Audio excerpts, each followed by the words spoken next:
Hello, everyone. Hello, everyone. Welcome to Wednesday Side Quest. About 15 minutes late. Apologies. How's everyone doing this week? It's a pretty good, decent news week that we have a lot to discuss. But yeah, if you're new, this is kind of. Would you guys consider this a weekly podcast? Podcast? I don't know. It's not really a podcast because we're just mostly talking about gaming news for the last week. As usual, if you have questions, try to save them for at the end. We'll have a flurry of questions at the very end of the stream. And as well, we'll kind of give you guys an update for just planning like ideas of what's going on in terms of content for the channel for this next couple of weeks. So yeah, best gaming news of the week. But before we get started, big thank yous to our Tier 4 as well as Tier 5 channel members whose gracious contributions go very much to funding content such as this. Got a couple of new Tier 4 memberships this week. Big thank you to Blue Phoenix, Parker Satterfield. Shout out to hit you, Parker. I saw that you were in the chat, so big thank you to you as well. Mustafa Aladakai, apologies. Great apologies if that is completely butchering the last name, but I'm trying my best here. Trainer Ethan7, Devin Weld, Jerry, who is also in the chat as well. Shout outs. Jerry was, since he's present today, he's actually receiving the membership swag for April. We'll get that mailed to you as quickly as possible, Jerry. Thank you so much. Ucha Madara, Parker. Actually, I think Parker's in twice. I think you change your name. I don't know. Anyways, who cares? You're in twice. It's all right.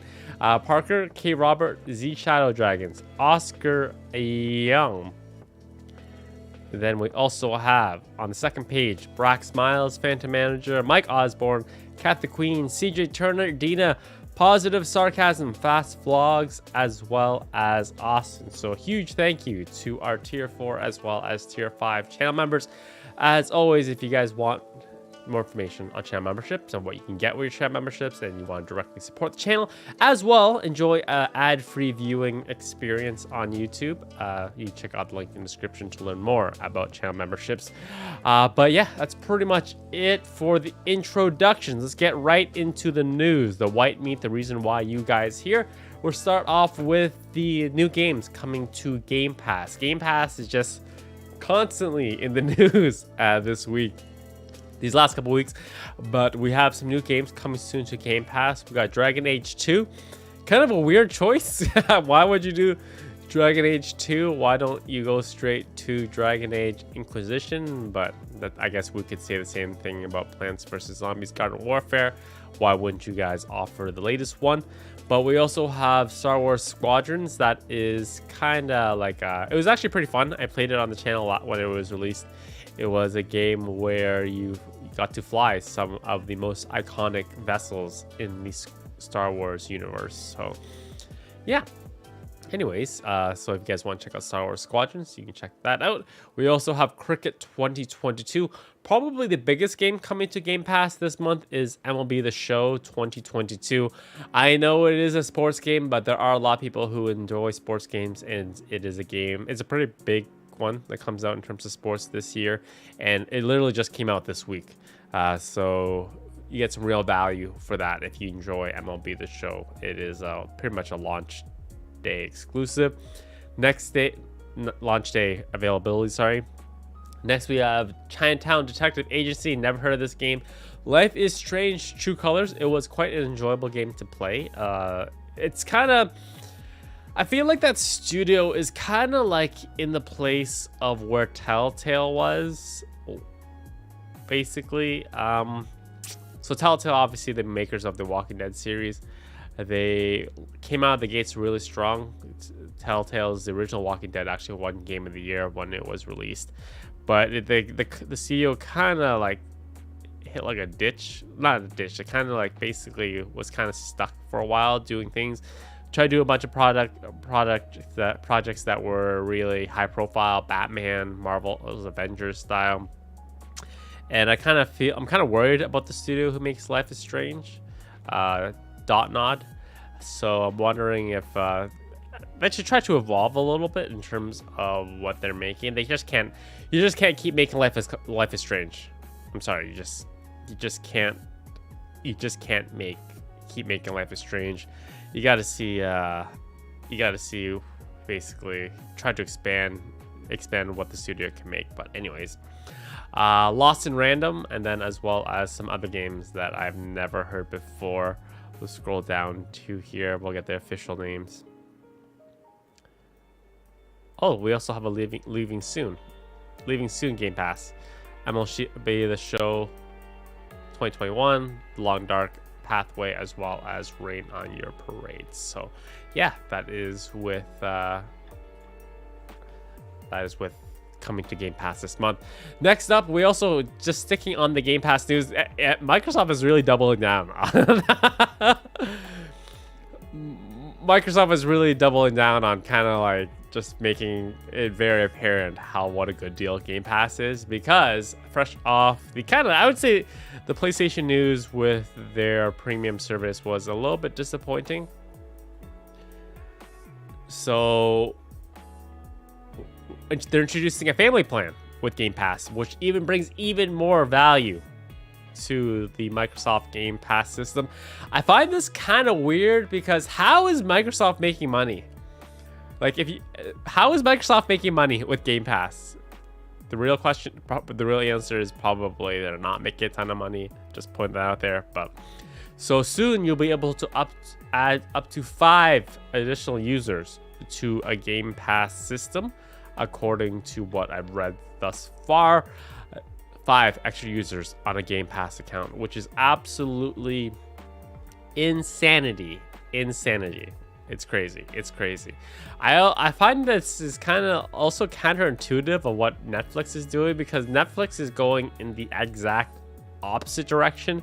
Netflix is talking about adding so you can't have multiple people use the same account without actually paying an extra sort of fee. So yeah, it's crazy. I don't know how Game Pass is making any sort of money, but there is a family plan coming to Game Pass very soon. The exact cost of the extra cost actually has not been hammered out yet, but they expect an announcement coming up fairly soon. So anyways, yeah, I think it is a long-term thing with Microsoft, just trying to basically claw back market share, trying to playing catch up to Sony at this point. So yeah, it's a long-term thing. Just keeping on the news of Microsoft. So if you guys remember that Microsoft kind of went on like a studio buying spree basically within the last couple of years. One of the studios was the makers of State of Decay, which is State of Decay 2 came out, but the State of Decay 3 is currently in development, so nothing has been nailed out quite yet. But basically, there's been anonymous interviews performed by Kotaku that's basically said that despite all the news of sexism, misogyny that's pretty much at the forefront, mainly talking about Activision and Ubisoft at this moment, that even after the acquisition by Microsoft, the studio isn't in the greatest of spots at the moment in terms of just basically how it's been run. Once again, the same things I've been talking about, sexism, misogyny. It's kind of like, so there's 2 parts to this. So it's first off, the first nice thing is that based on what everyone has talked about, even after the acquisition from Microsoft of all these studios, Microsoft's approach has been very hands-off. Basically, Microsoft's approach is, we'll give you the money, you make the games that you are good to make, and that's pretty much the relationship, which in theory is probably the best thing that you want. You don't want Microsoft getting too involved in how these studios make their games, because you just want to kind of give them free reign and creative freedom to basically do whatever they want. But there was some hope that with the acquisition by Microsoft, they would be like the big brother and kind of just basically clean up the studio environment of exactly how these studios are run, just trying to make it more employee friendly, just for everyone, trying to make it inclusive environment for everyone. So it's kind of it's a fine balance of trying to just let people do what they want, but at the same time trying to act like at this big brother like overarching viewpoints. So we're still trying to dissect the whole how the Activision acquisition from Microsoft is going to clean up the culture of Activision. Obviously, Activision settled for $18 million a couple of weeks ago with all their issues. So it just kind of, but obviously the studio behind State of Decay is much smaller than Activision. So once again, it's kind of basically, yeah, sexism, bullying. Hopefully things turn around.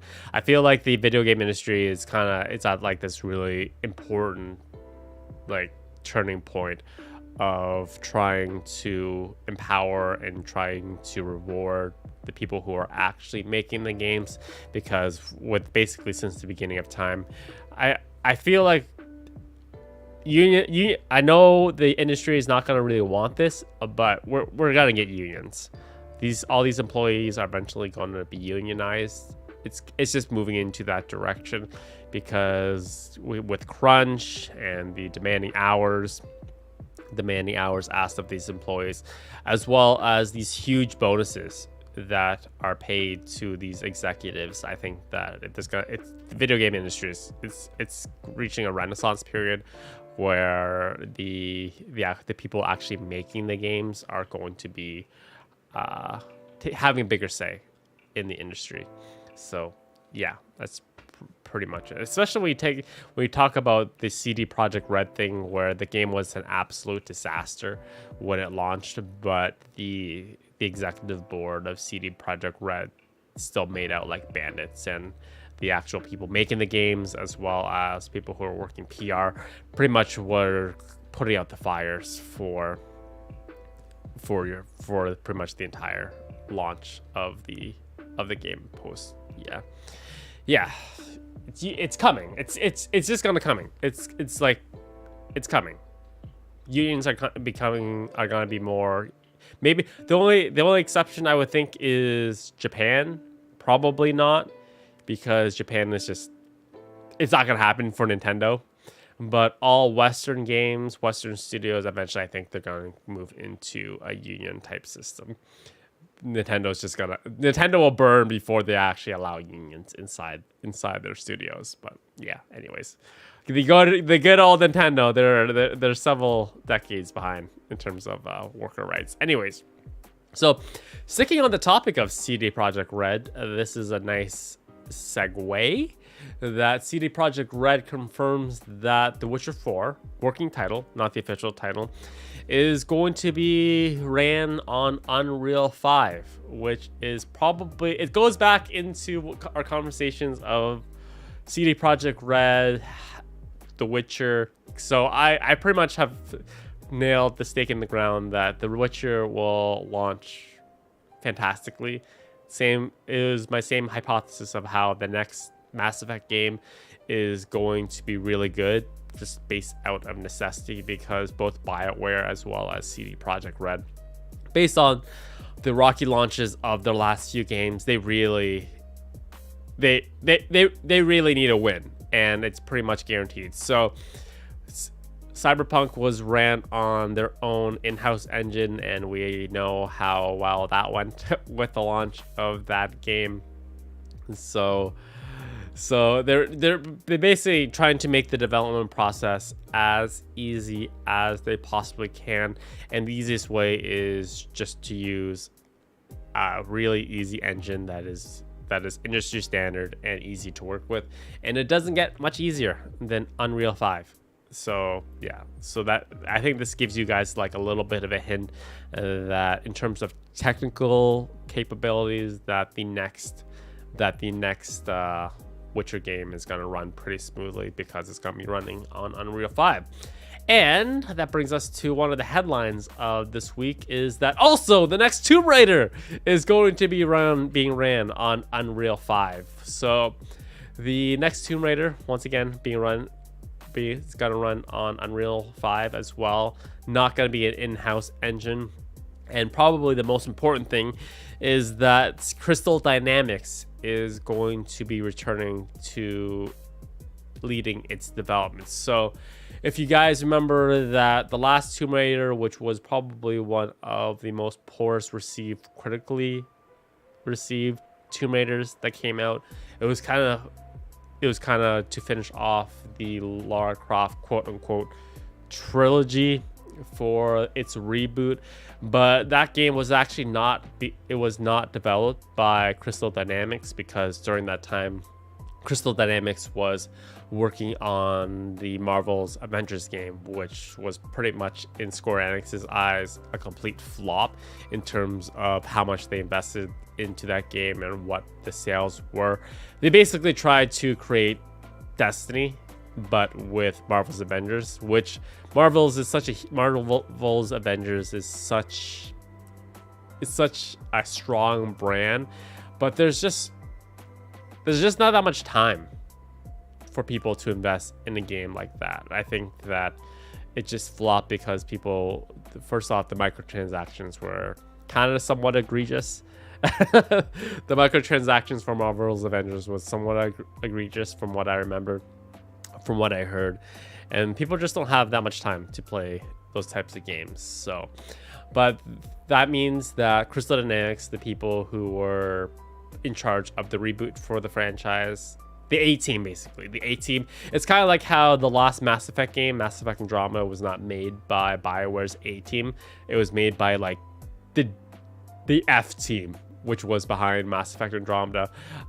Crystal Dynamics was not involved in the last Tomb Raider games. So now that the main studio is going to be at the forefront of the next game, I think that it's a good sign that the next game will probably be really good. And just sticking with the Tomb Raider news, Jeff Ross, if you guys remember Jeff Rossi from a couple weeks ago, that he was a guy who kind of like basically said that despite how successful Days Gone sold, like I think it was like over 10 million copies, like Days Gone sold, it was kind of like Sony made it based on just the Metacritic, made it seem like the game was like a failure.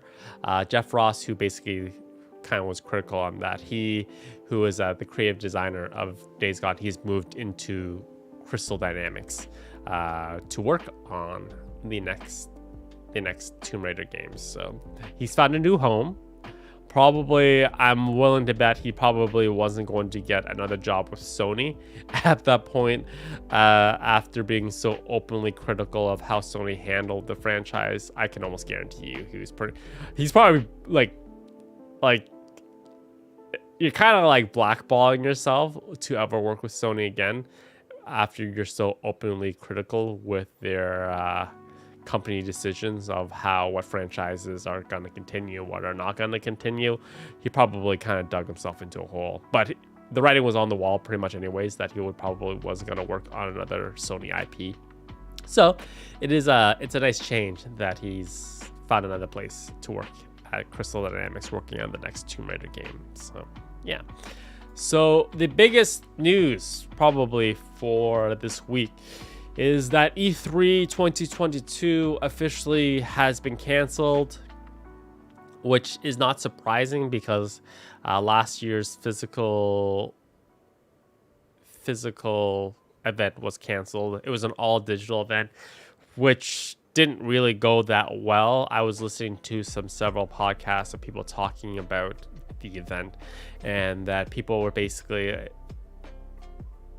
saying that like if you were an indie developer to even like have like a trailer posted like during like the E3 stream, they were charging like $10,000 to like indie studios to have their streams posted during the E3 stream, and the indie studios are like, $10,000 is a lot. Why don't we just post the stream on our own channel, and then it can be shared. So the ESA, the people, the company behind the company behind E3 and having it organized and run, is they're kind of greedy. They're greedy. Oh, they're greedy. They're greedy. That's basically how I can put it. But it's just there's a little bit of mismanagement in terms of how E3 has been ran. But E3, it's so there are a lot of people. So let's just have like a heart to heart here, because there's a lot of mixed feelings about E3 in general as an event and how relevant it is to the video game industry, because obviously we've moved to a system where everything's online now, everything's streamed, and you see a lot of also video game developers such as EA. They choose not Microsoft, probably being the biggest ones, that they officially they are not at E3, but they literally rent like a building like that's right beside the convention center where E3 is ran, and then they just release their news around the time of E3. So we've moved away from the live press conferences where things are done at the events, and that's for a lot of reasons. For cost effectiveness, because it's just to rent out a physical space and then have live performers where a lot of technical issues that could happen. It's just a lot more economical, as well as making sure that you can time your news to be released as effectively as possible.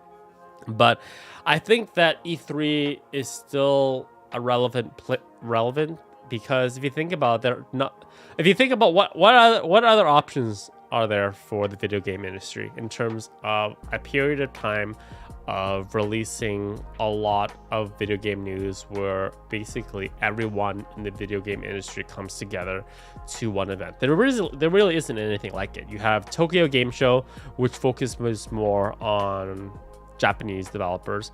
Obviously, you also have Gamescom, which happens in Germany before E3, which I guess is the next alternative. But once again, you're having a lot of people. The majority of the video game industry in terms of news is based in North America, West Coast mainly. So having people travel all the way to Cologne, Germany is a thing as well, is kind of logistical nightmare as well. PAX is not, I've been to PAX before, and just as a pure content creator for video game news and actually playing video games, PAX is not. It's more of PAX is more of a convention. Yes, you do have some video game developers who go to PAX, but it's not a huge thing. I went for like 3 years. At the beginning, I went to every single PAX, and then I eventually realized I wasn't really getting much in terms of actual content at PAX. It's mostly when you go to PAX, it's basically just to go meet people that you know and get drunk. That's honestly it. It's literally you go to PAX mainly just to party. That's basically it. That's it. Whereas E3 is more of a professional setting of actually going to play games, interviewing developers and stuff. Whereas PAX is, I've never been to a Gamescom myself. I've never been to Tokyo Game Show, but PAX isn't really a thing to actually go to make any fun content as a content creator. It's just a drinking fest, pretty much. So I think, especially if you think about like when I was 16 years old, or even growing up, like when I was starting as a content creator, my goal was one of my very first like bucket list things to do was to go to an E3, and it was my first E3 was amazing. Even though I wasn't prepared for it because it was just. Because E3 is, you need to make meetings ahead of time. You have to schedule meetings. You can't just go to E3 expecting to get an appointment that day to test drive a game. They'll basically just tell you to go wait in line over there. That lineup, you see that lineup right there? That's 3 hours long. You go in the back of that if you want to play this game. So you cannot go to E3 without meetings at this stage. So, but my first couple, I learned that the hard way. But eventually, I figured it out that you have to. E3 is pretty much planned way in advance in terms of like your schedule for the day. So, but yeah, I think E3 is still it's still important for an event to have. Like E3 has been canceled in the past before. There was a year where E3 was flat out canceled, and the industry really felt it. Obviously, that wasn't a time where streaming was so prevalent, but I think it's really important for the video game industry to have like this magical period of time where the entire industry comes together. It's the Super Bowl of gaming. That's pretty much what I call it. It's the Super Bowl of gaming. It's really important to have all the news centered and just have all the eyes on different types of media focused on you at a specific moment in time. And I'm really hoping that E3, I'm hoping that it returns its full glory.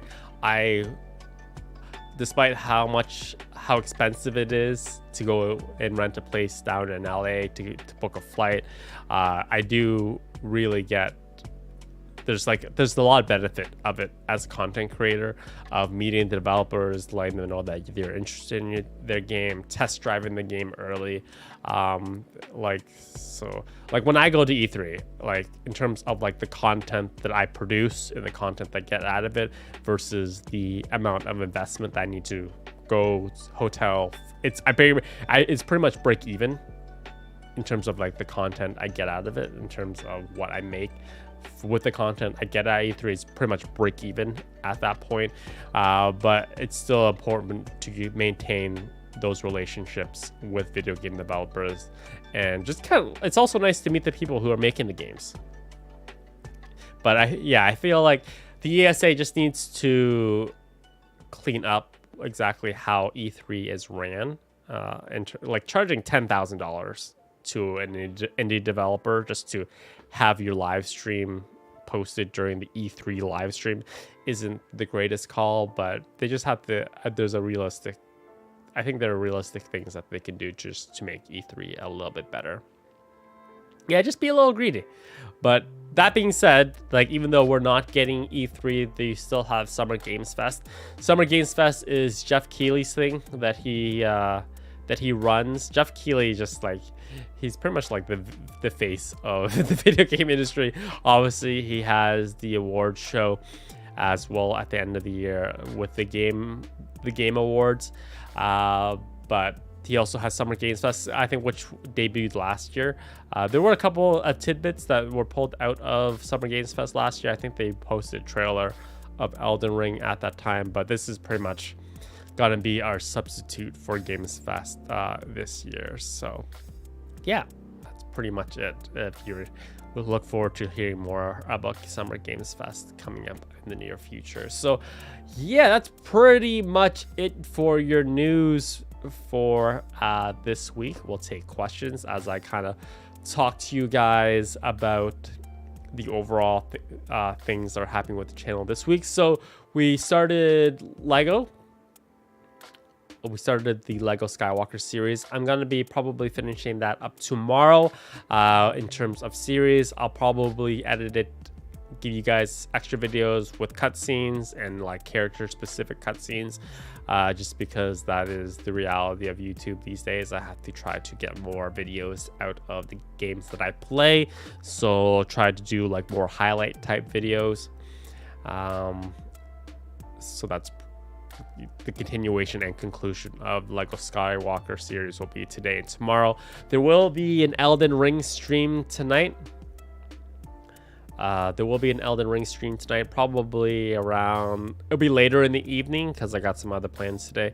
I'm gonna be playing Pokemon Go tonight, and then there's raid hour tonight, so I'm not exactly sure, but there will be an Elden Ring stream tonight, kind of just doing all the extra stuff, extra bosses and things for that. I'm gonna be working on reviews for some hardware. We got some hardware stuff that are long overdue. I tend to, when I do reviews for products, I do like long form reviews, so like this controller, keyboard that I've been using for the last month or so, just and then some other special videos.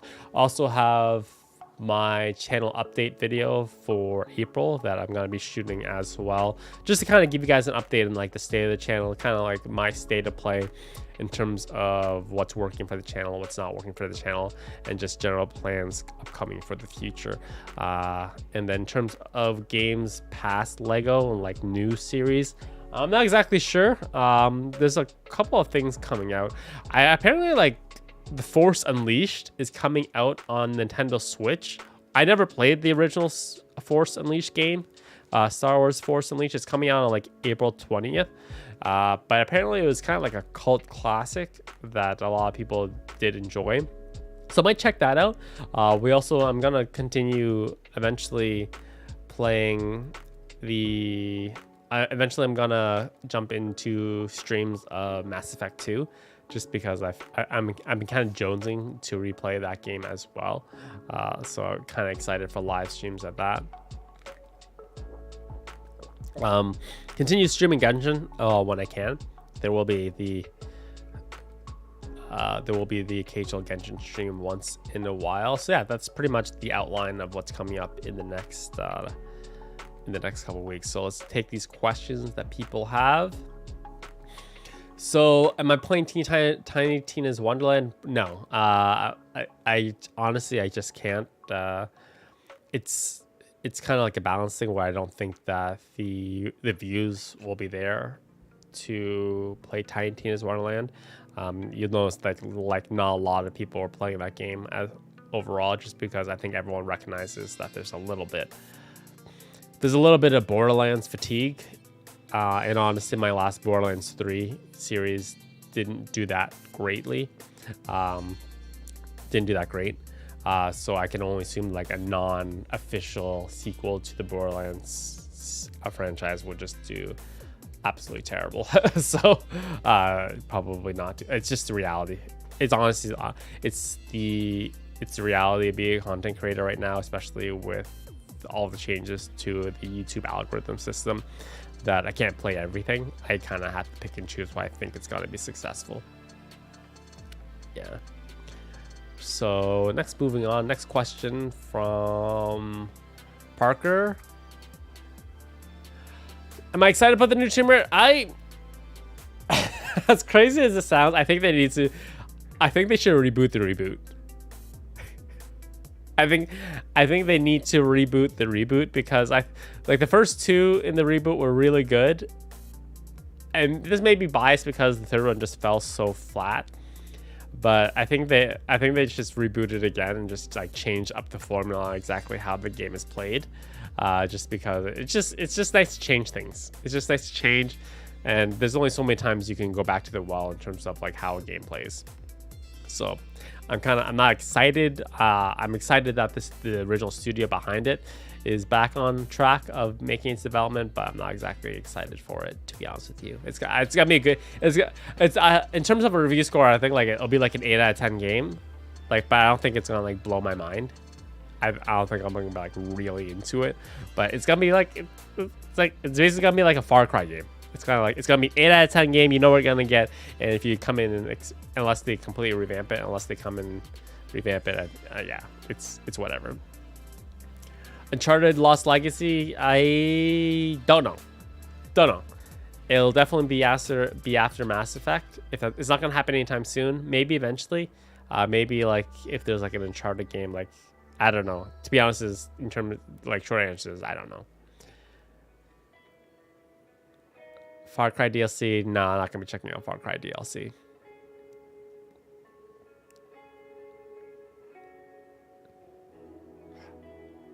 Kirby, I don't know, like if it does, I've been on the fence about Kirby. Like I kind of want to play it, and it's not a long game from what I can tell. It's like a 10-hour-ish game. I am not sure, to be honest with you. I've been kind of on the fence of whether to pick it up or not. If I do pick it up, it'd definitely just be a stream game. It's just a matter of how well. It's a math game of how well it's gonna be supported. But I'll think about it, Austin. We'll think about it.